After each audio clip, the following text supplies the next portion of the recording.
Okay, hi. We are live again. I hope everyone can hear us, but we are back. This is Leah Cangelosi and this is Sarah Cassidy, and we're joined by Mark Marshall once again, and this is Living Rewritten. So, this episode today we're excited about. It's technically our third episode. This will be part 2, going a little bit deeper into what we talked about last time. And then we're also going to tag on a new topic and talk a little bit about spiritual trauma, which honestly fits really well with the conflict and kind of the process that we talked about last week. Right, Mark? Right. So, hello to those of you that are joining in. I see you.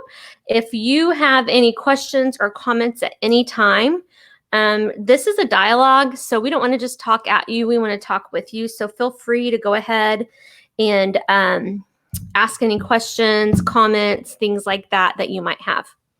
So I'll go ahead and do a little intro about Sarah and myself and Mark, and then we'll get started. Sarah, would you like me to introduce you? Sure. Okay. So Sarah is one of my dearest friends. She's an amazing writer, maybe one of the most gifted, beautiful writers I've ever met or read from. She is an ancient soul, as I say, and wise beyond her years, and just a faithful friend. Awesome mom to 3, and she's a wife. And so she wears many, many, many hats. And so I'm so excited to get to be doing this with you tonight, Sarah. Mark, as we explained last week, I call him Pappy, which drives some people crazy, but get over it. So that's because he's like a second dad to me. And he's my spiritual father and just a wealth of wisdom. And we're really excited to be able to partner with him. We had some great feedback about our conversation last week that talked about conflict, and I'll kind of just give us all a review. For those that missed, we talked about 3 different ways that we respond to conflict that Mark shared with us, which are escape, embrace, and endure.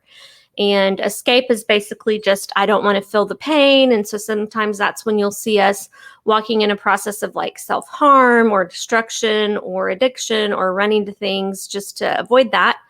Endurance is kind of that next step where maybe we recognize what's going on and the conflict inside of us, around us, or within our relationships or within us. But we're just kind of gritting our teeth and tolerating it, right? So not really walking through the process. And then we talked about embrace.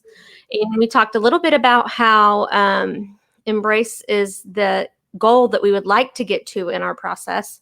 It bears the most fruit. And we even looked some spiritually what this means for us. So that's my Cliff Notes. If you didn't watch it, I really encourage you to go back and watch the last week's. It's posted on our Limitless Inc. site. You can find it on my Facebook. We actually have a website that as of today is going live that I'm getting ready to post tonight, which I can't wait. It's livinglimitlessinc.com. So you can find it there too. It's already uploaded our conversation from last week. So that brings us to our topic. So I guess a question I want to ask, and hello everybody that's logging on. Good to see you guys. We're so excited you're here. Maybe comment hi so we know who's there, because the program that we're using doesn't necessarily allow us to see who's with us. So we'd love if you would just maybe give us a shout out. Saying all of that, I'll just go ahead and start, Mark, by asking you what last week has taught even you since we kind of talked last. It just made me really go deeper into each level to help to figure out how to communicate what I think I know and what I don't know. So I did a lot of introspective thinking on these 3 steps. Yeah. And how it applied in my life. That's awesome. Did you have a specific opportunity to practice that as well? I just had when we got into the embrace part, we talked a little bit about having to see God more in control of things. Mm-hmm. And I just left a meeting 20 minutes ago, and we had that same discussion about our country, Mm. that we have to somehow see the big picture is God's in control. So our job is to figure out how to just embrace that and figure that out. Yeah. So yeah. So we kind of touched a little bit on control last week and how that's one of the, I would say, roadblocks when it comes to embracing things, right? Our need for control, our desire for control. We touched on that a little bit. I kind of wanted to ask Sarah, I know you're kind of coming in on this topic with us. So I'm going to ask you just a couple of the same questions I asked Mark. What comes to mind, or a question I always ask my clients even, and you and I talk about this a lot with body work, is we are one body, mind, spirit, soul. So what comes to mind, or what feelings might come up for you in your body when you think about conflict, the state of our country, and what that might look like to have to embrace some of these processes? Could you repeat that? Sorry. So it's okay. So That's a lot. I know that was a lot. So what comes to mind, just when you think about conflict in general, whether it's what you're going through personally, maybe, or relationally or externally in your life, or when we look at the state of our country right now.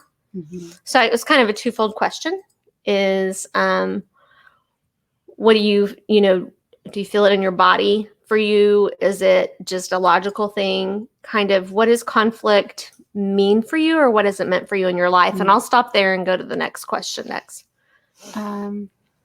Conflict, I think, it's always been seen as a bad thing for me. So you shut it down, or you run away. So those are probably the most typical responses to conflict that I see in myself. And I think I probably recognize it in a lot of people. I think we're just really afraid of disagreeing with people. Somehow that means with that perspective comes this feeling of not being able to see from another person's perspective, but still stay in your own, this is how I see things.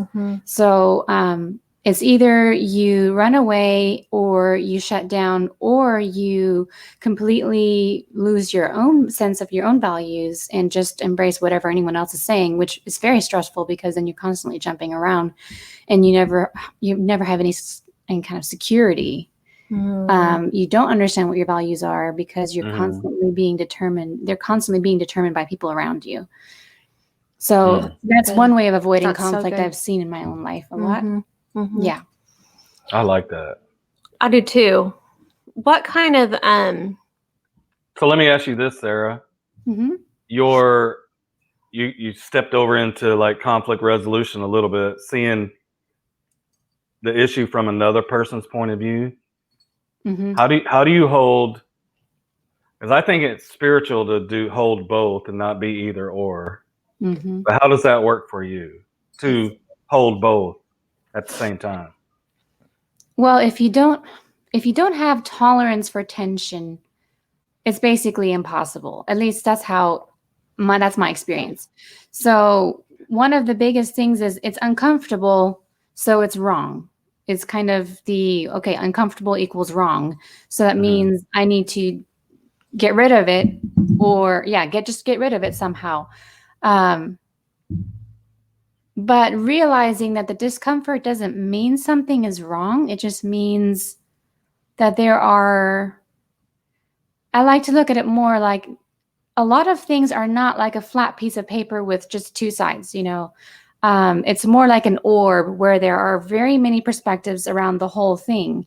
And even just understanding that that's how I can see things instead of seeing things as only two things has been really helpful for me. But you have to learn to be okay with some level of discomfort in order for that to, I like that. to become a reality for you. Yeah, that's really good. So in that, Sarah, if if you feel comfortable, and if you could think of one main area in your life where you personally have had to kind of hammer out this conflict issue. Mhm. Has it been a specific situation, group of people, relationship, experience, trauma? I mean, what is that for you? What's been the core place where you see God kind of put his finger on for conflict in your life? A lot of places. I don't know if I can really pinpoint and say it's only one. But since I was raised with a very heavy emphasis on the Bible in my life, it's probably in that area that I sense the most inner resistance, probably, I think. And just kind of like being able to see that someone who does not believe one way or another isn't necessarily wrong.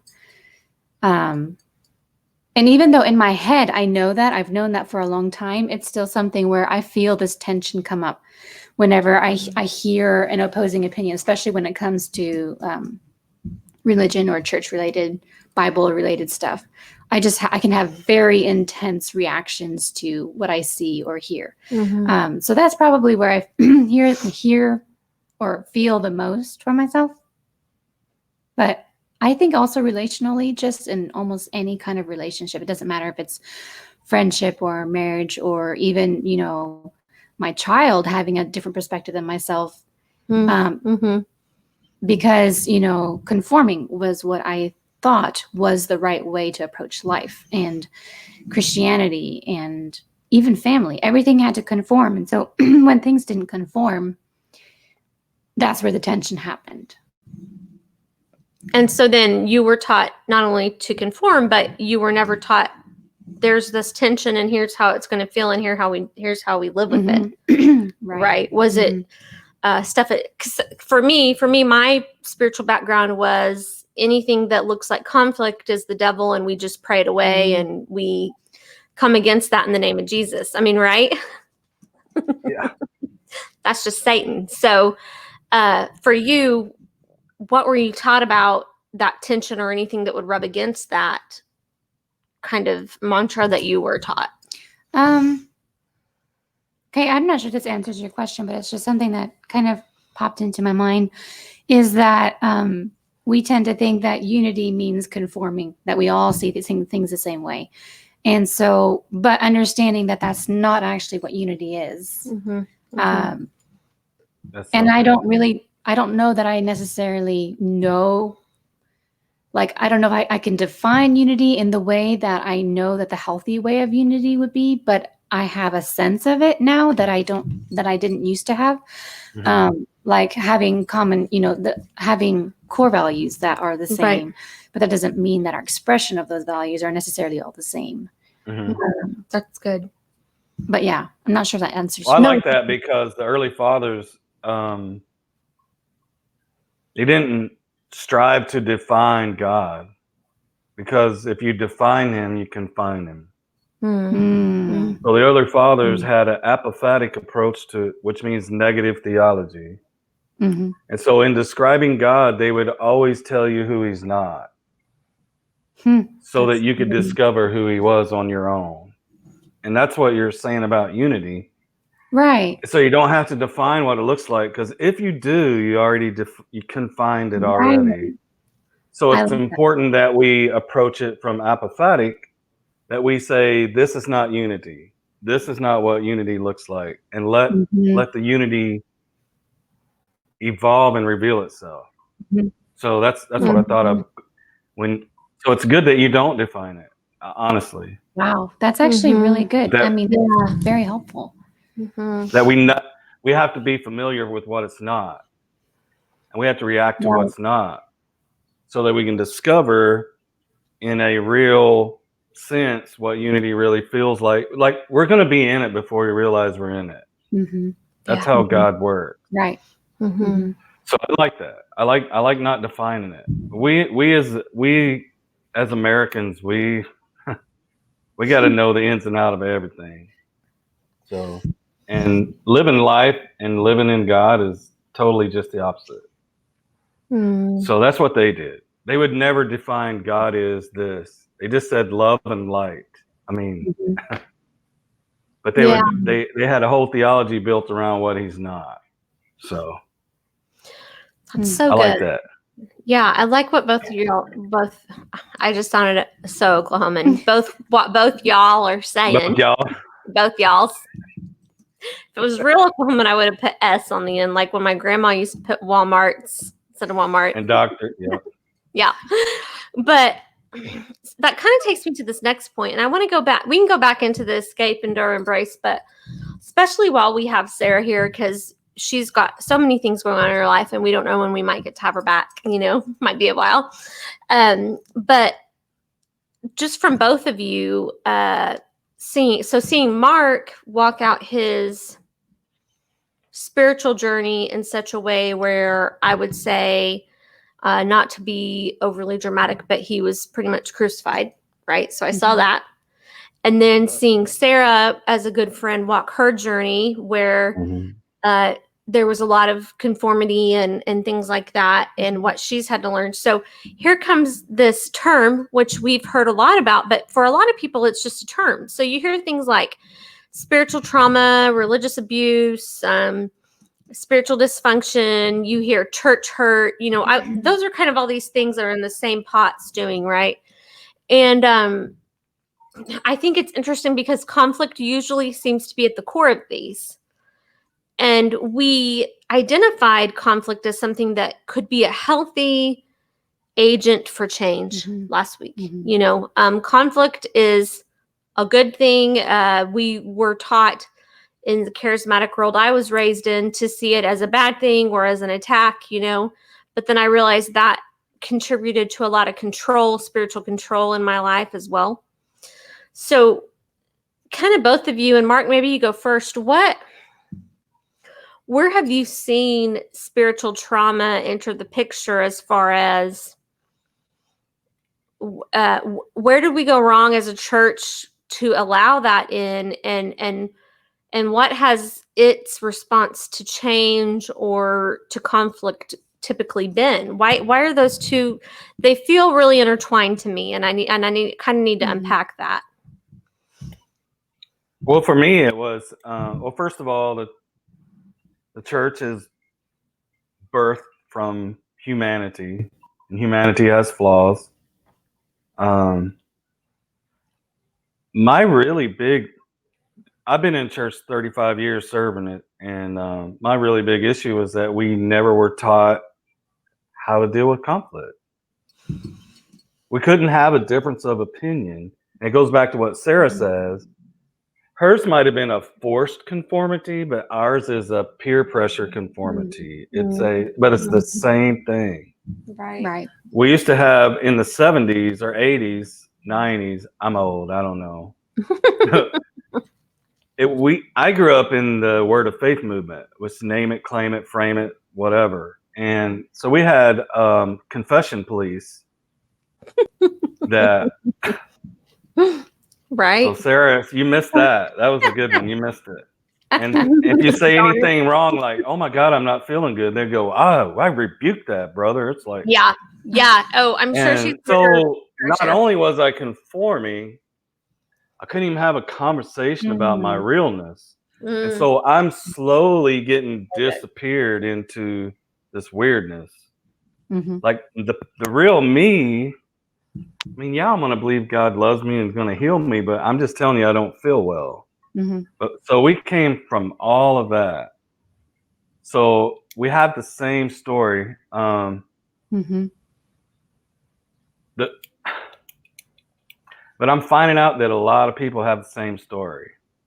But I'm okay with it because the church is run by frail men and women that have egos, that have personality issues, that have never been taught how to conflict themselves, resolute.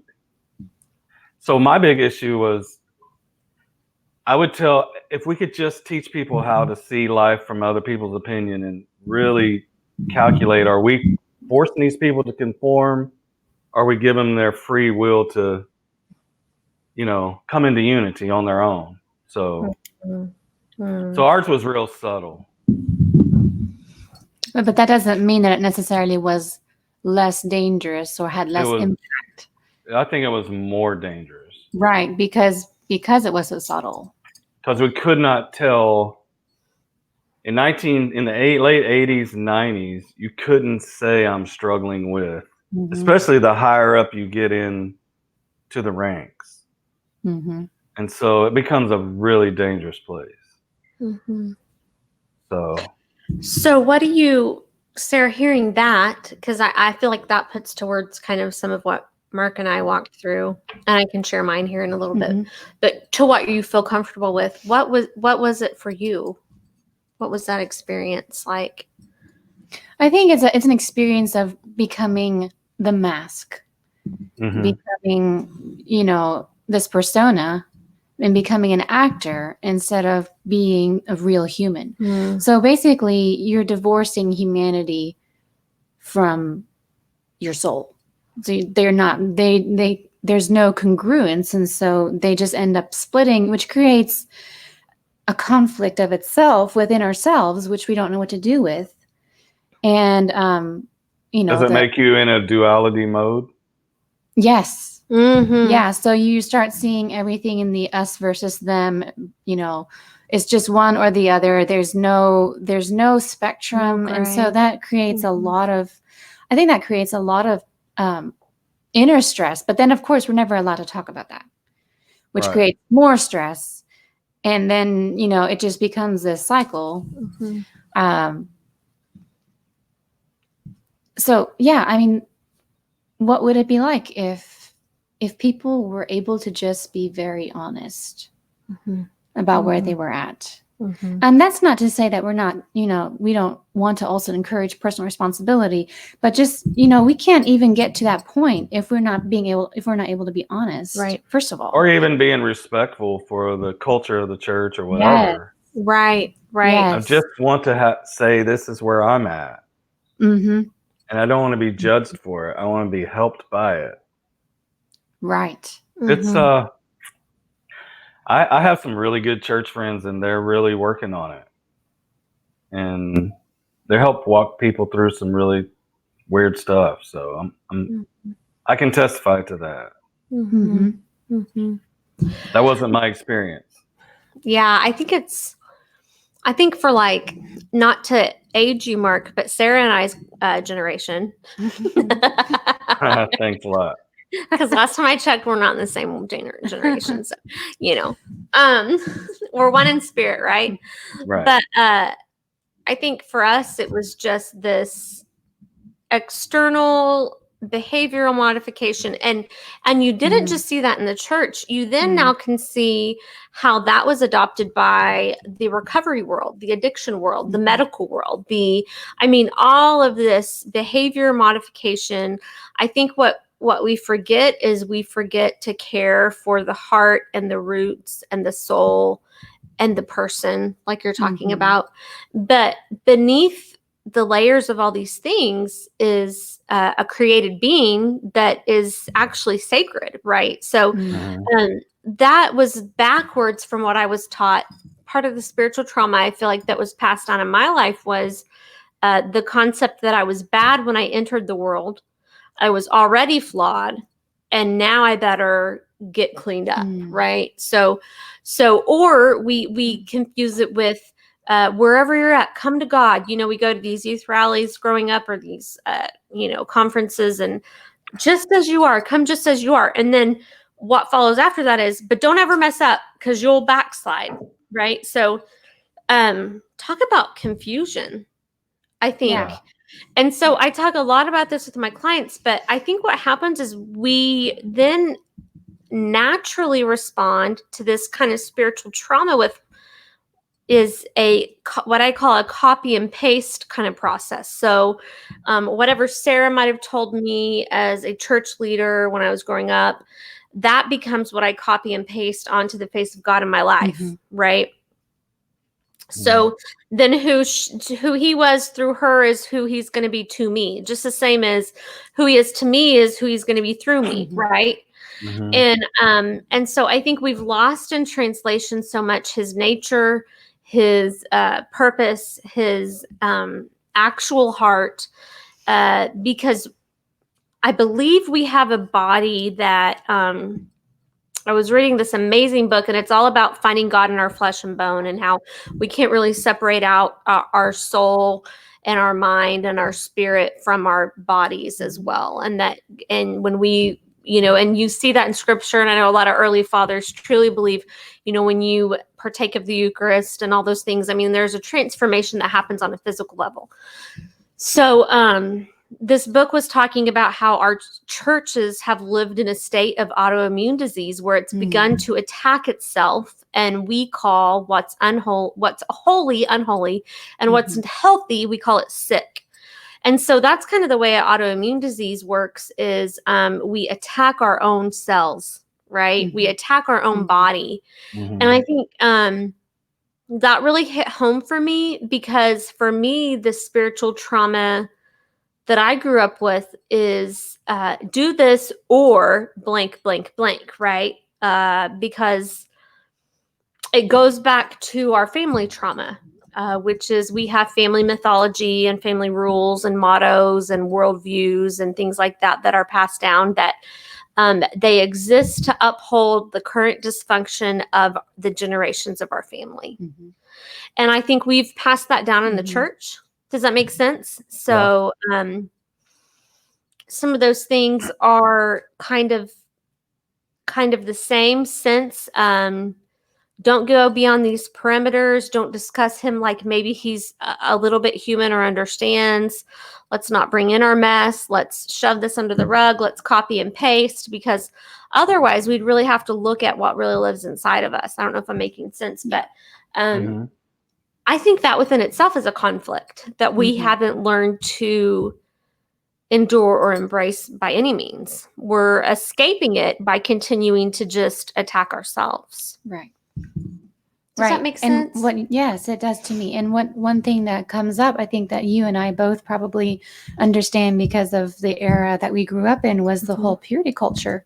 Yes. And how that the became, purity culture. I think in a very big way was like a symptom of this autoimmune condition of the church. Yeah. Will you talk a little bit about that? Like just what the purity culture you feel like can do, that message? What it can, I mean, there's so much it can do. But I think the biggest thing is just the idea that our bodies are these things that will just cause us to sin. And it's just like I don't know, it makes us afraid and fearful of our bodies, of each other's bodies. Like everything's dirty and scary. Right. So I feel like, in a really big way, we took away the sacredness, not only of like marriage and relationship, but also of our bodies in that way. So because, and that was the other thing, that treating marriage in relationships as these formulas that if you follow this recipe, you will get this result. And then having multiple people struggling afterwards and not understanding why, because I did everything right. So, but that's the formula we're taught. Exactly. Yeah. I jotted this down this week as I contemplated what we thought about. I was in my 40s before I understood that no one's going to be guaranteed to love you the way you need or think you need to be. That it's okay. That's the risk of love. Love is a risk. Love is not I did this for you, you're going to do it back. Love is a complete another plane. It's a risk. It's the riskiest thing ever. And I lived in internal conflict even in my own marriage because of my own, well, if I served more, then this is going to be the result. Like I had to totally get through all of that.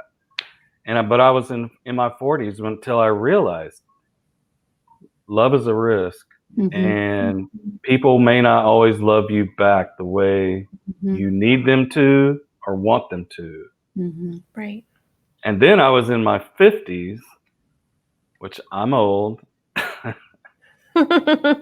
was in my 50s until I realized that my happiness is not dependent on somebody else's response to Mhm. me. Right. And I'm like, man, I could have saved 30 years of internal just stupidness. And these Right. are the things that I want to say first and foremost. I love the church. The church is my mother. God is my father. The church is my mother. She birthed me. She's not always great, but I love her and gave my life for her. Yes. So I don't Yeah. want anybody to think that we're Right. whatever. But there's Mhm. stuff that happens because we're all human, Mhm. and it creates massive spiritual ripple effects in people's lives and they Mhm. don't realize it. That's all I'm saying. So that's where I'm at. I think I really like what you said about love being a risk because, I mean, that's what God does for us. I mean, He loves us not knowing how we're going to respond to that Yes. love. Yes. And, Yes. but we don't, I guess for me, that's not, I didn't even understand love itself. I mean, I was always told God is love and everything, but I didn't even understand that the very foundation of love is that it's a risk, is that you don't control how somebody responds to it. And you don't put expectations, which creates Yeah. frustrations and Yeah, weirdness and conflict. You're creating your own conflict. right. It's Yeah, just and dumb. that's called self-sabotage. So There's a name for it, right? there's a name Yeah, for it, thank you. and it's Thank called you. You guys are so self-sabotage. smart. You're And way we've talked smarter about than that me. for a long time. But I do want to say one thing, and we have a couple questions here from Facebook that weren't coming in on our program, so I want to read it from Facebook. But I do want to say I agree with Mark. There's something about me, and Sarah and I have talked about this as well, that even those of us, because I want to be really clear out here, we're not bashing the church, Right. right? We're not sitting here saying, oh, Mhm. that would just be another form of self-sabotage Mhm. and bitterness for us to enter into. But I think what we're saying is, here's how we honestly feel, and can the church create space for that and hold it just as sacred as the worship songs we sing on Sunday, right? Yeah. And Right. so, because Jesus does. And so I remember one time, our dear friend Corey, that Mark and I know, said, the bride is the bride. She may be looking ugly, she may look flawed, but she's my God's woman. bride. She's my woman. And Mark told me this time that one of his sons was acting up and disrespecting his mother, My and woman. Chris, Mark's wife, and he had to get pretty forceful and said, hey, don't ever talk about, when you get that point with your kids and you have to say, not just don't talk about your mom that way, but don't talk about Right. my wife that way. And he said he walked down the hallway and Mark said that the Lord just gave him a gut punch and said, will you talk about my church like that all the time? Right. What he said was he called her something not nice. And I said, Right. she may be your mother, but Right. she's my wife. Right. And I'll fight anybody that says that about her, Right. including you, which I wouldn't. But Right. and then Right. I got so convicted.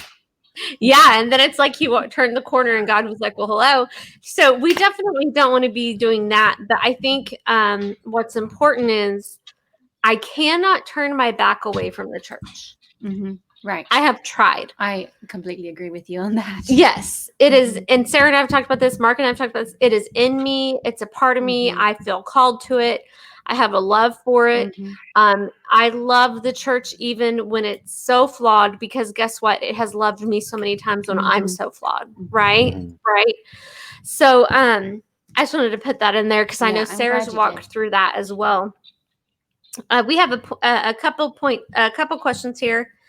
Hang on just a second. Okay. All right. We have a question that says, so how would you react to someone saying they know the truth and you are deceived, such as biblical fundamentalists? I'm going to punt that one to Mark. Yeah, it's a big one. They know the truth. Here's what I always used to. First of all, you can't rebuke a fool, so don't even try. But in your inner being,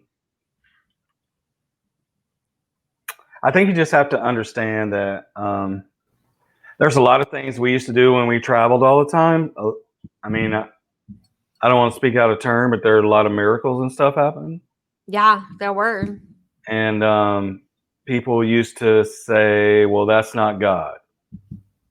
And I would say, well, in all due respect, you are not qualified to know what is of God and what's not. So don't you just say it's not Baptist, and it'll be okay. I agree with you 100%. And so that's kind of how I left it. I mean, we have to go back to the church where it's being led by human people Right. with human ideologies that's been passed down and ingrained. Sure. Truth is not a thing to know. It's a life to live. It's not something you hold over people. Jesus is the only person where God made all these rules and he broke every one of them, yet fulfilled them at the same time. Yeah. He fulfilled the law and broke the law at the same time. Incredible. Wow. So when people are like the fundamentalists, they're only on the one side, like Sarah said, the truth or the one side or the other. They're only on one side of the story. Until you see the both sides, you can't make a proper judgment. So I personally, in my life where I'm at, it would just be it's a theological, denominational mindset or a cultural thing. But to say that you know what God is the most unbelievable statement I could ever hear. Yeah. I had Bishop Ash used to say, if I ever come to a place where I think that, because everything I think that God isn't, he might be in. And everything that I think God is, he may not be in. So I have to leave it up to him what is of God and what is not of God. I just have to walk my path as I'm enlightened. What bothers me is that when I try to take my path and push it onto Sarah, that's what bothers me. So I don't know if that made sense, but. Yeah. So we had a comment that just said, Jesus didn't break the law, though. He broke oral laws, but never God's laws. Just saying. Can you speak to that a little bit? I'm pretty sure it was the temple laws about working on the Sabbath, healing on the Sabbath. Those were God's laws. Those weren't man's laws. Okay. And he did it. So he did it on purpose. Okay. He purposefully did that. You know what I'm saying? David went in and ate the showbread. It was only meant for the priest. He broke.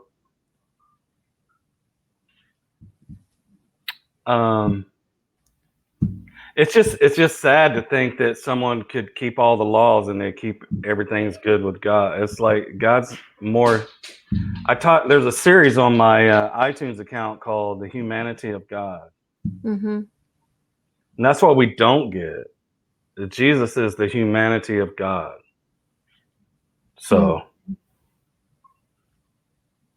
but I don't really worry about it if people don't, if he didn't break the laws, or it was just the Pharisees' laws or whatever, that's fine.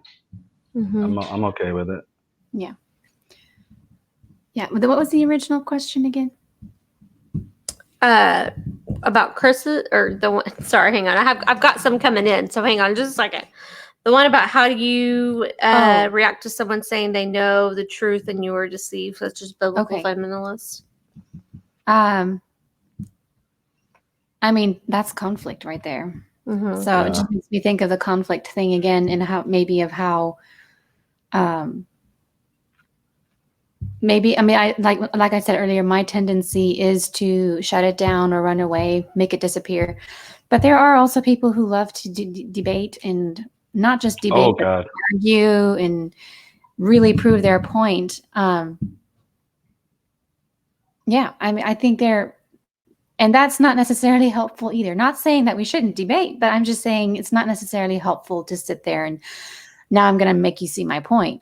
So, and I love what you were saying about that. Just, hey, if that's how you see things, that's how you see things. That Wonderful. I see things your way, but you can see things your way. Mhm. Yeah. Hang on, I'm just writing back to some people. Just a second. We've got some viewers. Thank you guys for chiming in. Well, and I think too. I got 2 questions for y'all. Yeah, go ahead.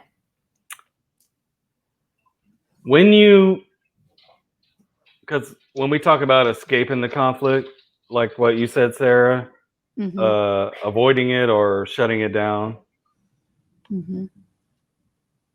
what point do you go, we need to do something different? Well, at what point do we need to do something different? Like, this is not work. To me, when you say that, which Mhm. that's what I feel like that's the downloaded human response to conflict. Right. I feel like that's like if there was an Adam nature, that's what it would be. Right. Because when God showed up in the garden, Adam avoided him like the plague. Right. That's so true. So it says there was a conflict. Mhm. He couldn't resolve it. He had no tools. I guess, but when I hear that, I hear like Israel going around the mountain over and over and over and over. So at what time did Joshua rise up and go, we're not doing this anymore? Hmm. So what does that look like? At what point do you go, yeah, I'm not doing this anymore? Hmm. Is it a process that you come in, you grow to? Or I mean, yeah, that's what's such your a good thoughts? question. It I probably mean, when you is. come from Moses to Joshua, Right. What do you think, Leah? I am managing some questions, Oh, so you okay. guys go ahead, and then I'll give my. Oh, great! I'll tell you what I What think. happened? Go ahead. Why is it I showing? think Wait. progress is a process, Mm-hmm. Mm-hmm. and you have to go through the process to make the progress. And there will come a time where you tired of going around the mountain, and you go, okay, what's the next step?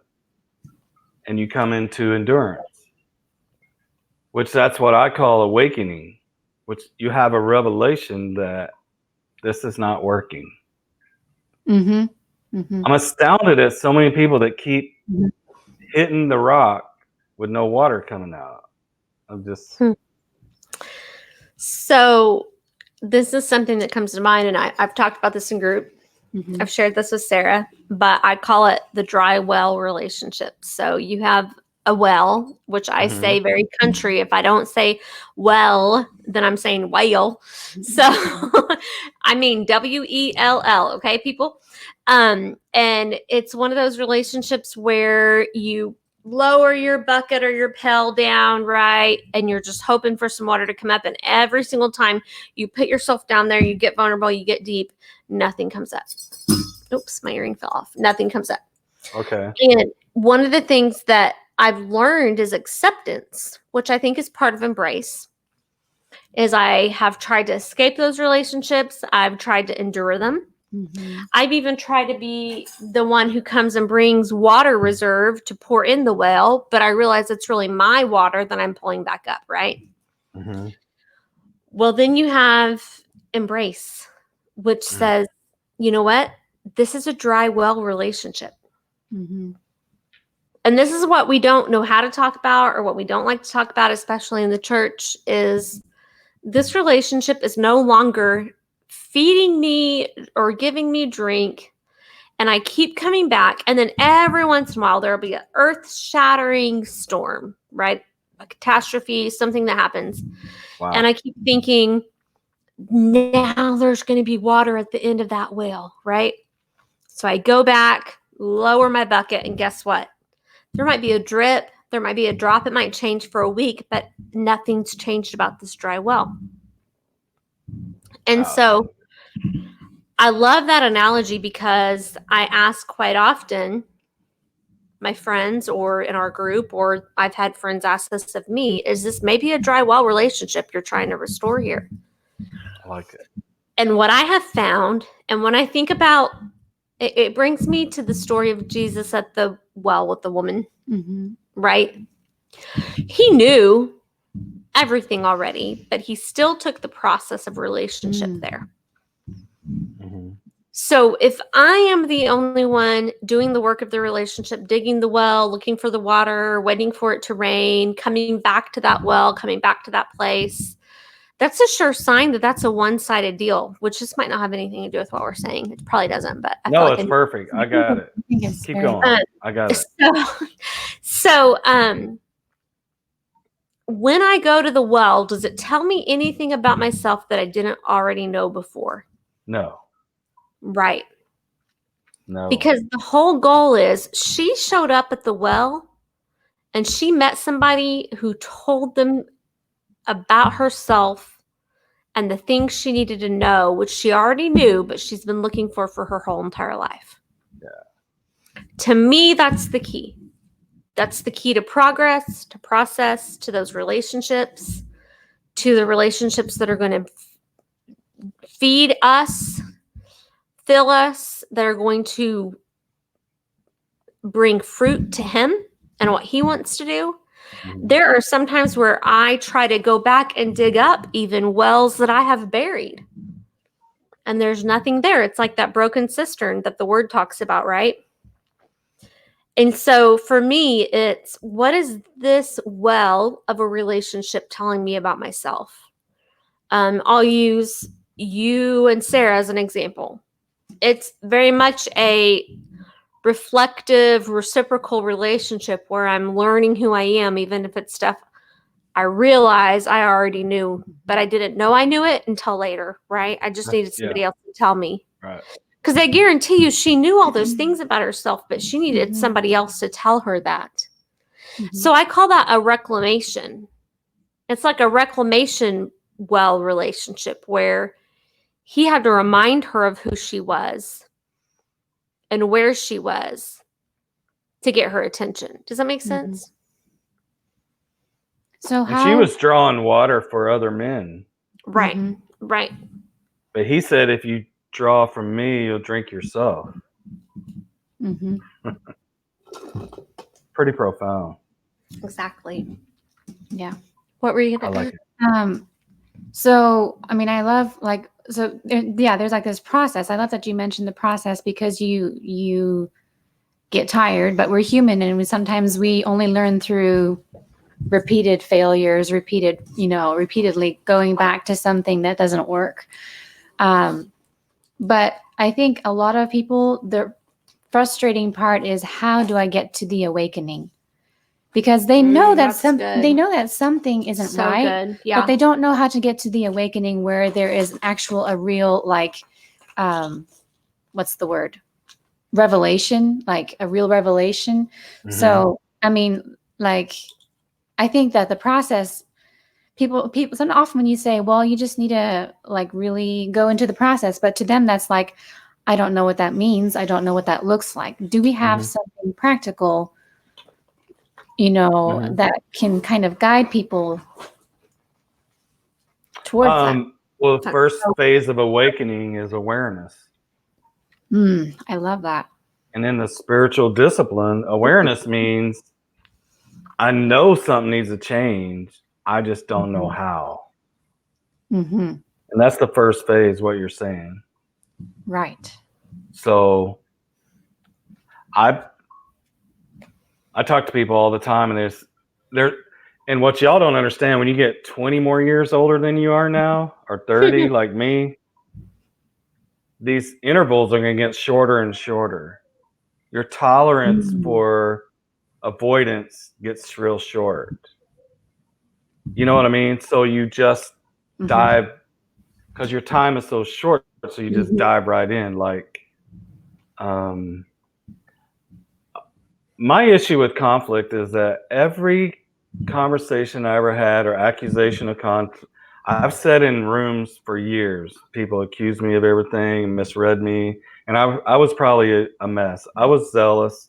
probably made a lot of mistakes, but it never came out positive in my Mhm. whole life. In my whole life, I never heard spiritual leaders, people tell me, I'm sorry. Yep. Mhm. I missed it. Mhm. And I vowed in my whole life I would never be those people. And that's what David did. He had to learn to live under Saul so that he could know how to not be Saul, because Mm-hmm. he was apathetic. That's so good. And so I would never serve another group or person or man or nobody who is above saying I'm sorry.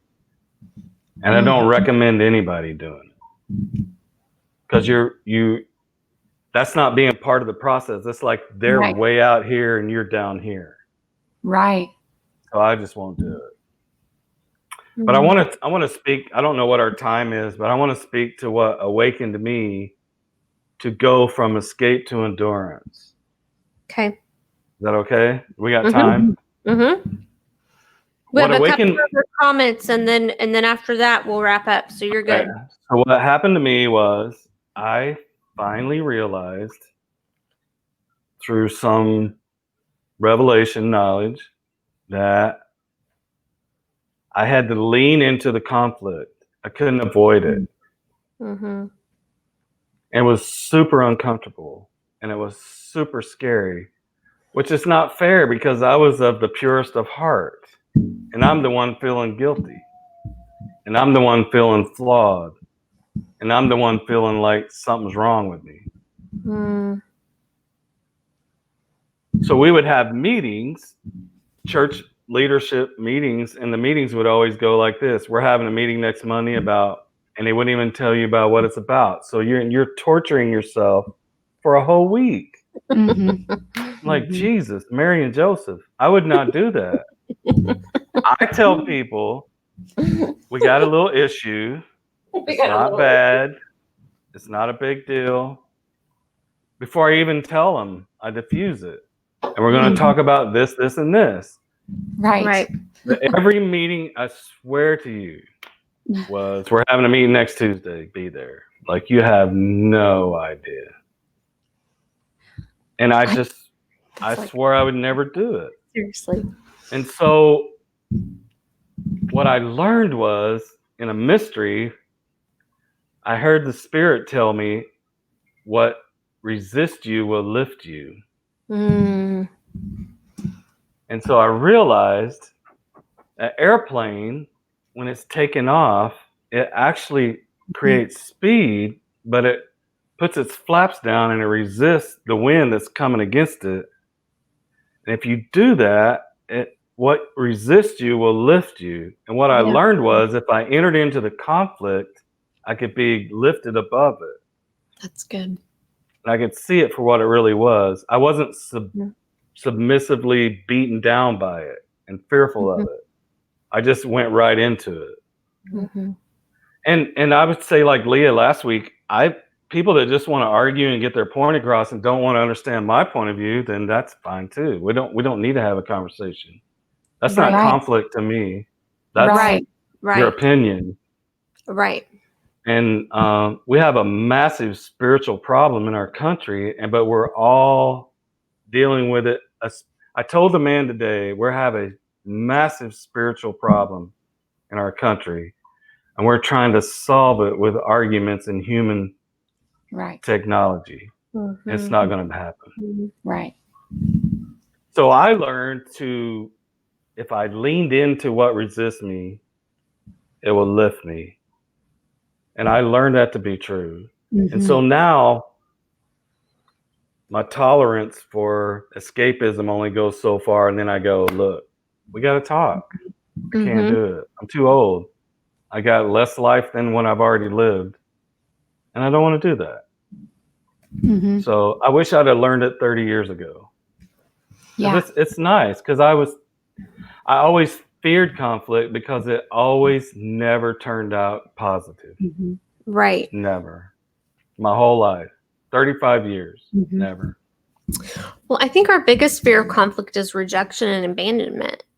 If we're going to get really honest at the core, There's something wrong with me. Right. And that shame piece, Mhm. it all comes Shame. back to that shame, to Mhm. the abandonment, the rejection.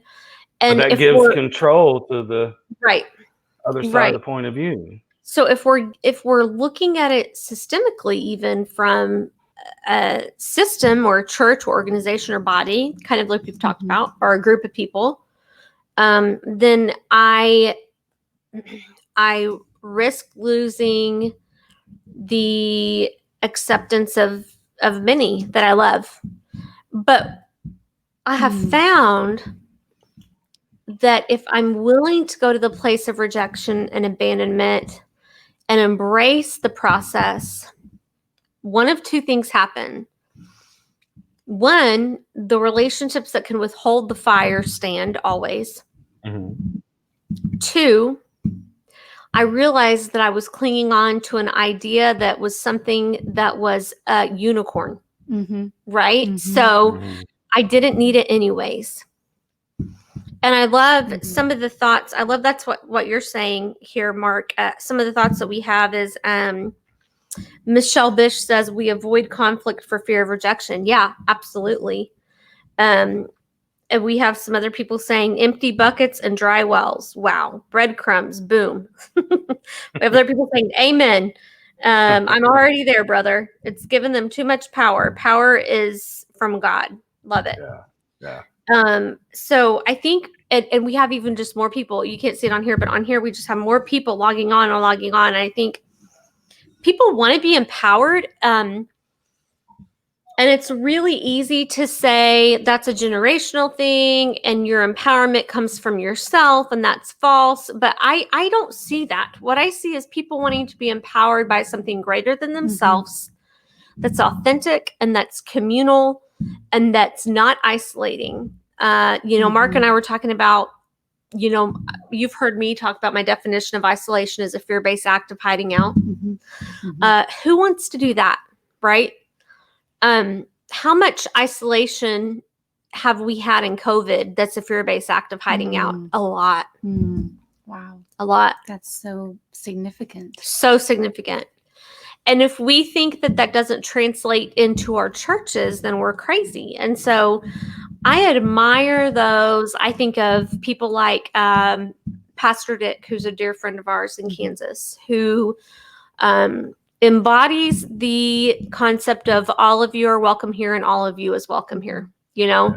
I think of Reed, the pastor at Center Church, where I attend. The people that he does not turn away and again loves no matter what. And again, I'm not saying these people are perfect or putting them on a pedestal. I have to leave, but what I'm saying is that people matter over theology, Mhm. over process, even Well, I over always say Jesus chose people over principle. right. Mm. Right. Always. That's good. Mm-hmm. I mean, because even I feel like even in the church, we can have this issue of valuing the system of a family over the individual, That's so good. or even That's so marriage, Yeah. we just tend to have valuing these various little shells basically that Mhm. hold people Mhm. and That's not so the people good. that are inside Yeah. it, But I feel like we almost have this whole remnant of people going, and I can think of men in my life that I'm close to, one of whom I'm married to, Mhm. and other men in work professions, whether it's, emergency services, like my husband, who's a flight paramedic, or law enforcement, or other areas of work where they see trauma on a different level than we can understand every day. And a cry of their heart is to be able to reconcile what they see every day with this goodness of God message that they hear at the church, right? So I don't know, that's a conflict to me that needs to be integrated as far as where is that space where we can hold tension for both and say, this is trauma, this is horrible, you've experienced this, here's the goodness of God, but at the same time there's room for all of our messes. Because what I've seen it done in my husband's life, and he's given me permission to speak about this, is it distorts his image of a good father. How can on his how point can on I- a yeah. Right. How can I go and see this darkness amongst us that's real reality? And I feel that way sometimes with my clients. How can I see them in the depths of their pain or their addiction or whatever, or my sex trafficking clients, and then go to church and I'm raising my hands and all I hear is God is good. Yeah. How do we reconcile this with people who are Mhm. going, and I guess this is kind of my final last question to you guys both. How do we reconcile that with, but I don't see God being good? Mhm.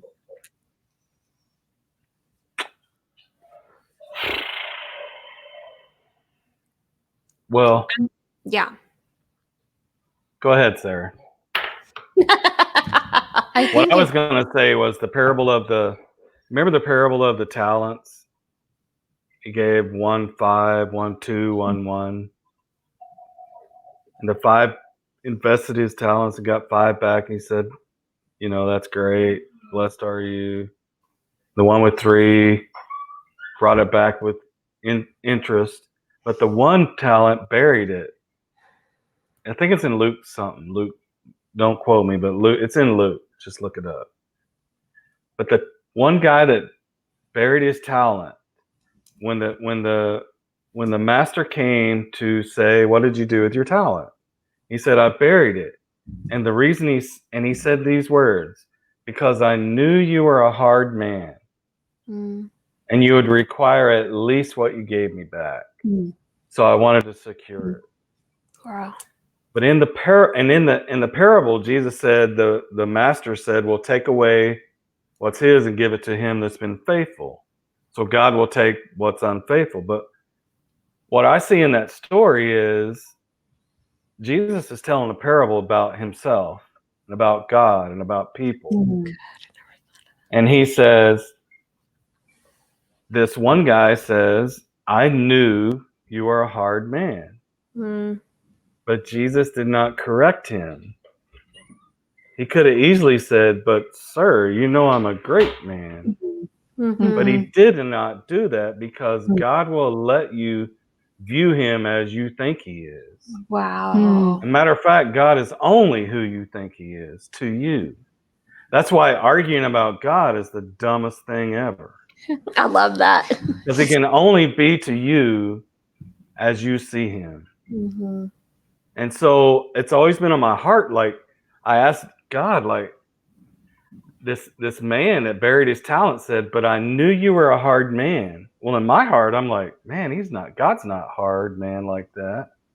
But he allowed him to see that because he will be to you as you think he is, as you view him. And so it's incumbent upon us to discover this good God. Mm. He's not going to be good because you may be viewing life from a really jacked up place and you just fit God in there somewhere. And he's beyond that. So the answer to the question is God is to people who they think he is. Mm. No matter how you preach it or what church you go to or how you shake it out. Right. God is always who you think he is. Mm. That's amazing. Mhm. So That's why I love that saying, who he is to you is who he will be through you all the time. all the time. What do you think, Sarah? I'm just thinking of, it seems like that those two are two opposite spectrums. Like, here's reality, the broken world, very broken world that I see every single day. But then God is good. So there's like this just huge discrepancy between these two huge, they seem like miles apart. The gap. But like, and so you feel that tension because you're kind of caught in the middle. You're the one who kind of hears and sees on both sides. But I wonder how much of God's goodness maybe we just need to experience if we could just be honest about how we feel. Mm-hmm. I mean, I don't know. I don't really know if I have an answer necessarily, but I feel like what if we were able to be honest about it? Yeah. That this tension feels very uncomfortable to me. Yeah. What if God could meet us there in that tension? think that's what we're called to. I think that's that deep intimacy that we miss out on when we're not. Well, the Didn't we? tension you're talking about is going into the unknown. Mhm. Right. Yeah. You Right. fight the tension because it's a place I don't understand, and not comfortable with, and I don't know what it feels like. I don't know what the result's going to be. I don't know anything about it. We can't control it. It's the unknown, but it's in the unknown where in that dark space is where God resides. Mm. Yeah. It's in that Because yes, vulnerability. Yeah. yes, and you have to. Vulnerability is your key to open the door Mm-hmm. to the mystery of God. Really, Mm. Mm. I mean, it sounds crazy, but it is. The mystery. I think we Mhm. want to have concrete, this is who God is. So I can kind of wave my banner and stuff, but understanding that it's a mystery and we won't know Right. is probably one of the biggest keys to this. It's the I guess- unknown. It's the unknown. Mm-hmm. That's where all creativity resides, in the Mhm. unknown. Right. Okay, we have one more question here as we wrap up. And I got a text message. So, what does this mean for the theologian who tells us that we're making God in our own image and that the Bible tells us who he is? We're making God in our own image. Yeah. What does this mean for the theologian who tells us that we're making God in our own image and that it's the Bible who tells us who he is? Is that in reference to? I think just what we're talking about with the way we see him. I think basically what this person means, the theologian who would say, you're just making God in your own image, and you need to look at who the Bible says who he is. I think this is maybe one who's stuck more on the scriptural. Oh, Mhm. well, Mhm. for the first 400 years, there were no scriptures, so the church flourished There you go. Yeah. because the kingdom of God is lived out in community. Mm. Mm. It's a long story, but it's just try. I would never use this book right here to tell you who God is, Mm. because this is his, Or huh? what would you use it for? It is in the stories Right. that I realize how he acts and how he reacts, Just and kidding. what he thinks. And it's not a book of rules, it's a book of Mhm. love. Yeah. It says, this is who I am. Yeah. This is who I am. Mm-hmm.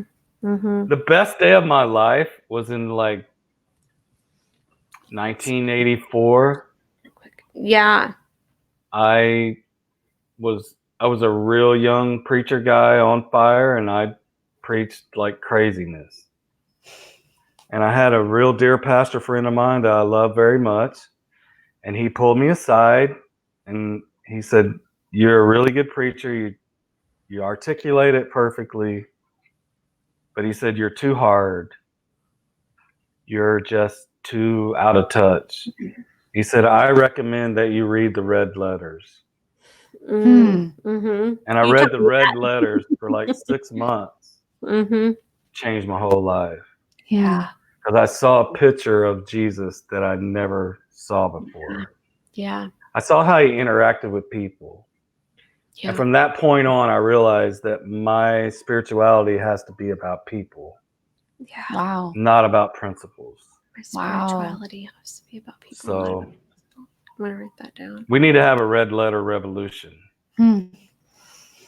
That's so good. I'm writing that down real quick. My spirituality has to be about people, not principles. Yes. So that's such good stuff for both of you guys. I want to leave with one question. And I don't even know if we really stuck on our topic, but that's okay. I think we went where we were supposed to go. Don't you think? Yeah. Oh, yeah. My first one's going to go to Sarah. Good. And if there's something you wanted to pass on, one spiritual truth, discipline, revelation, lesson to your children in this area after what you've been through, your spiritual Mhm. trauma, Mhm. what you've learned through that, which we haven't even gotten to hear her story yet, but one day we will. when she's ready.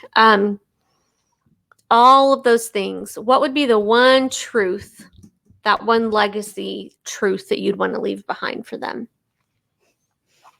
Probably, I think this is the thing that I tell my children all the time is this whole idea of bad versus good. So I do this behavior, now I'm bad. I do this behavior, now I'm good. So I over and over tell them it does not matter what you do. It matters that you know that you're loved. And I think that's probably the thing that I would want to pass on to my children and to myself, really. Yeah. Yeah. Because we tend to have this very behavioral approach to spirituality and God, and without realizing that, it's that unconditional love that Yeah. God risks, he risks his own love on us. That's really all that it's about. And that's all that really Yeah. matters. And that's what Yeah. changes us. So that's probably the biggest thing. I think the biggest conflict in myself has been that bad versus good kind of conflict where like, oh, now I'm bad. Now I'm shameful. Now I'm dirty. Meanwhile, that's just not how it works. That's just not how God is. And I've seen you grow in that dualistic versus non-dualistic kind of. Now I see her as someone who's so holistic and coexisting within herself, even. And so I think through that struggle, you've been given a real gift. Yeah. And it encourages me and empowers me to continue on that journey. Yeah. So thank you for that. What about you, Mark? What's the question? You guys got to start remembering the questions. Just if you were going to pass on, something about what we've talked tonight. So how I frame that is, if I was going to preach my last sermon, right, what would it be? Right. It's two things. God is in control of everything except whether we'll love him back or not. That was a risk. For Jesus to come was a huge risk. But I would pass on. There's a scripture that we all know, 2 Corinthians 5:17, says, if any man be in Christ, he's a new creation. Right. Old things are passed away. If you're a Baptist, you know it. And all things become new. New, right. Yeah. But no one ever knows verse 18. Nobody. And verse 18 says this, and all things are of God. So you cannot walk this new created life in its fullness and old things be truly passed away, which is healing, until you learn to see God in all things. That's good. The early fathers said the beginning of the process of becoming divine is when I learned to see God in all things. Wow. Yeah. Because what that does in my heart is complete surrender. Yeah. Right. And the conflict comes because there's a fight. The reason there's a conflict is because I have a stance. Oh, that's good. too. That's good.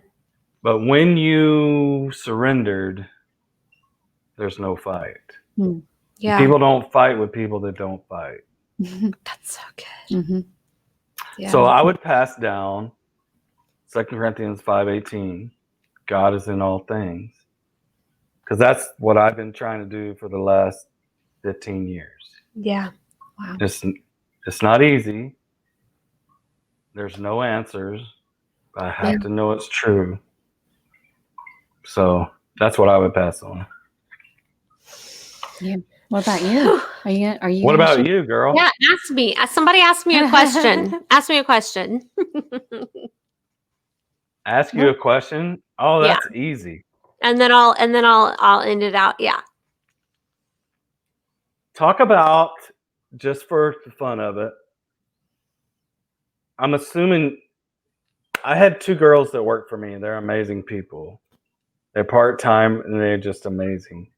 They both told me today, yeah, I don't like conflict. Is that are we taught that? Are we learned that? And that's one question. Hmm. Like they said it out of their mouth, I don't like conflict. And I'm like, dude, Right. me neither. Why? Yeah. And number 2 is, what happened that first time you faced your first intervention? Like you said, I'm not doing this again. I'm going to press into the conflict. I'm going to confront it. So those 2 questions. Oh, that's really funny. Okay, so and Sarah might chime in on the first one about, what the girls at work said. Mhm. I absolutely think that in our culture for women, in the church culture, so again, we're not bashing the church culture. I'm talking even in the feministic movement. I've seen some of this, the broader culture. It goes back to some of the purity culture stuff. It's you're to be seen, not heard. You're Okay. to perform. So conflict doesn't match up with that quiet, docile, submissive idea that we still have as women. But it's going on inside, right? You what? The conflict's going on inside, though. Oh, Definitely. absolutely, Okay. because you're torn, because you feel your nature saying one thing, and then you feel the outside external forces telling you to conform to another. So to that, I would say that's normal. The good news of that tension is that you can come out on the other side of it and decide that you get to be whoever the heck you want to be. And that God says that he's actually created you and put the desires of your heart in you for a reason. That's where that verse comes in. We think that we've used that verse, we've abused that verse, we've manipulated that verse in so many ways. But what I think that means is he already puts inside of you what you already had inside of yourself. Yeah. Does that make sense? Absolutely. So that's what I say to that. Is that that's very normal to feel that way, but we don't talk about it. It's a hush hush thing, and we feel, again, if we talk about it, we might be breaking the rules. Would you say, Sarah? Yeah, and we're breaking a system. Because it's modeled. It's not just something we told. It's modeled. It's what we see. Well, it's what our moms did and our grandmas did. Sure, and what they did. sure. So it's generational. It's intergenerational. And then the second thing, what was my second question? I don't know. When you first, Oh, yeah. when you first faced your first conflict and you sucked it up, you took a deep breath and go, I don't know what's going to happen, but I'm not doing this anymore. What did that look and feel like? How did that work? Wow. The one that comes to mind is when I laid down what I thought was my dream job and my calling, quote unquote, for choosing what I thought God wanted to do in me personally, between me and him.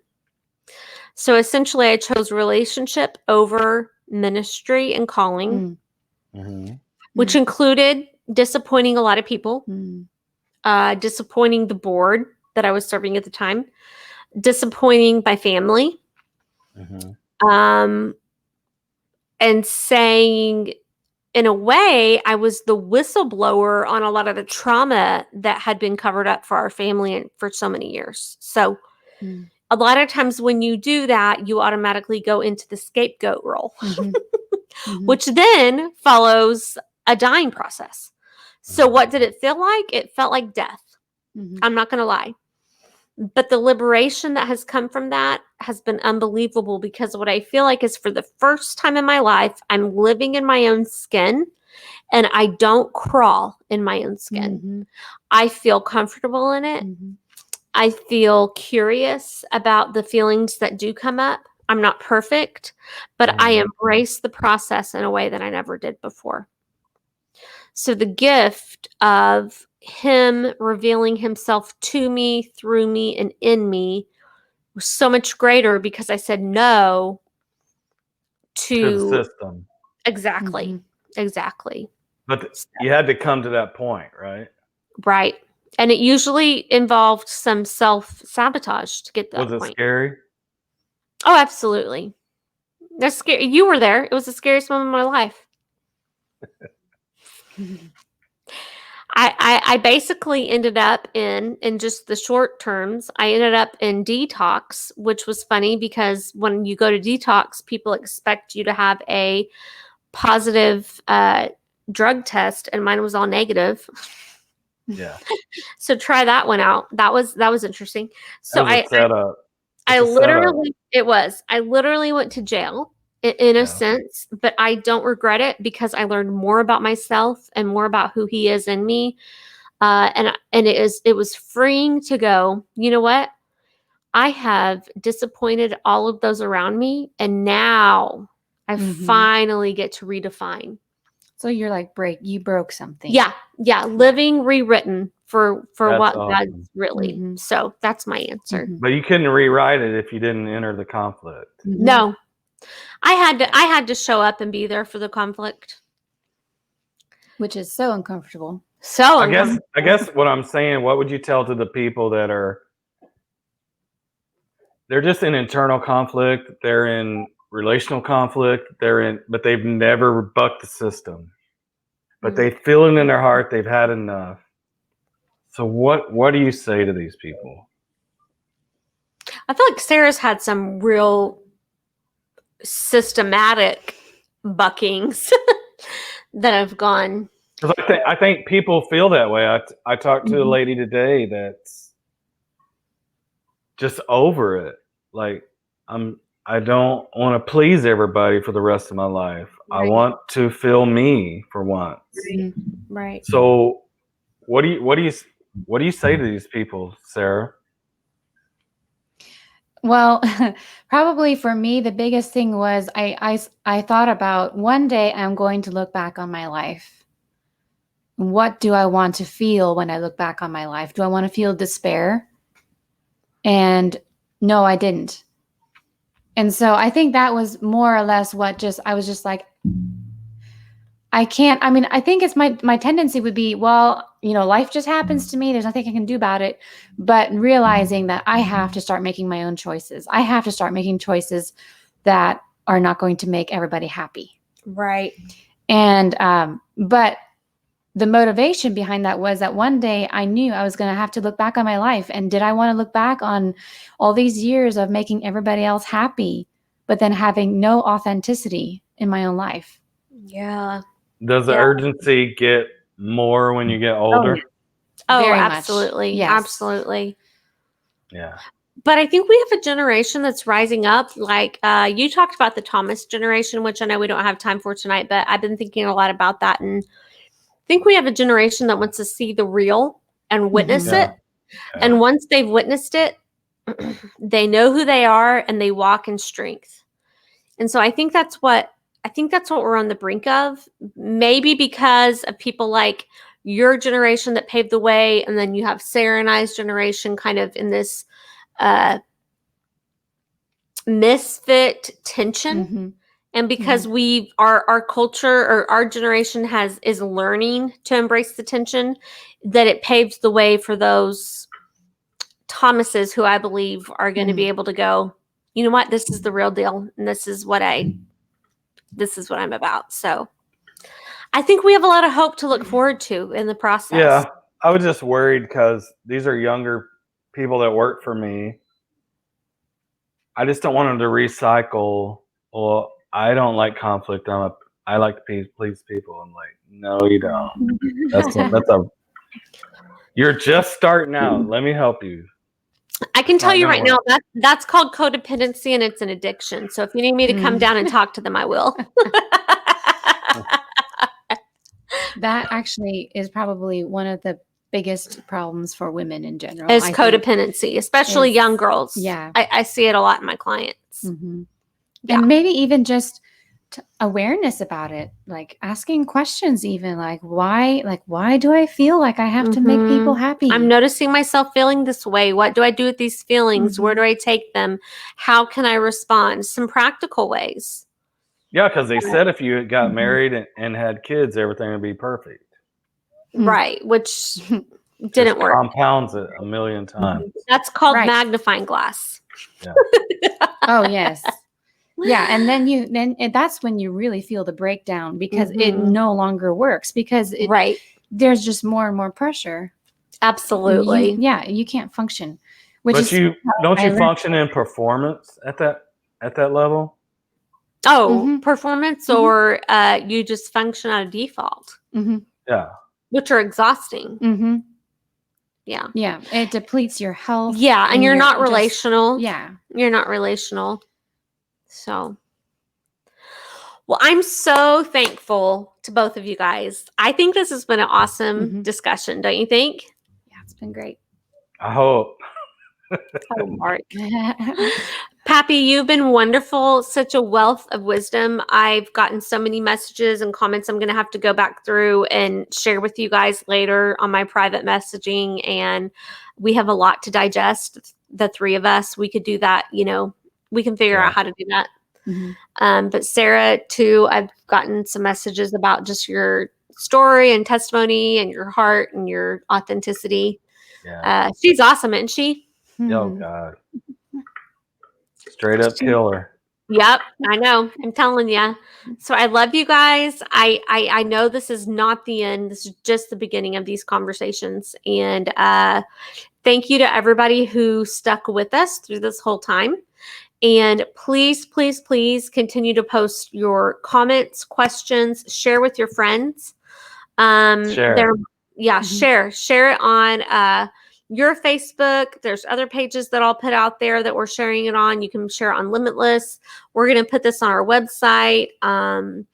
And there might be some other things that come from this, maybe even some short. I'm going to just go ahead and voluntold Mark and maybe Sarah if she gets the time. She's very busy. Okay. So I have to be careful. And so is Mark. But I could see some mini seminars or mini workshops or something in the future, whether that's written. Well, I or- do have a retreat in mind Okay. for like a 8-couple cabin Mm. weekend. Yeah. Discuss these things, but the only requirement is you have to check in your cell phone. We like that. I like So, that That's good. idea. That's Yeah. actually there you good. go. I like that. I've been leaving mine at home quite a bit lately and it's been amazing. So, yeah. So Yeah. stuff like that. So stay, just stay connected. We might be just going ahead and posting a Living Rewritten Facebook page just as another place to connect that has kind of some of this stuff going on. Don't you think that might be a good idea? People could ask questions. Yeah, people could ask questions, continual dialogue. We do have our Limitless Inc. page on Facebook. That's another place you can go. Mark's page, Sarah's page. I've tagged everybody, so I'll continue to do so. If you have any questions, let us know. And we're just honored that you guys took the time on a Thursday night to spend with us. And I Yeah. look forward to the discussions that are coming ahead. And so thankful for Sarah and for Mark and for all the wisdom and the experience that you guys have brought to the table tonight. And for you. Well, For thank you. What Thank incredible you. vision. Like you've only been telling me to do this for 4 years, so it's a great thing. I've been trying to push them over the boat. And Sarah and I have been talking about Living Rewritten forever. And we finally just were like, okay, we'll That's do something. awesome. Let's do it. I love it. So, all right. Love you guys. And we'll talk soon. Love you. Bye.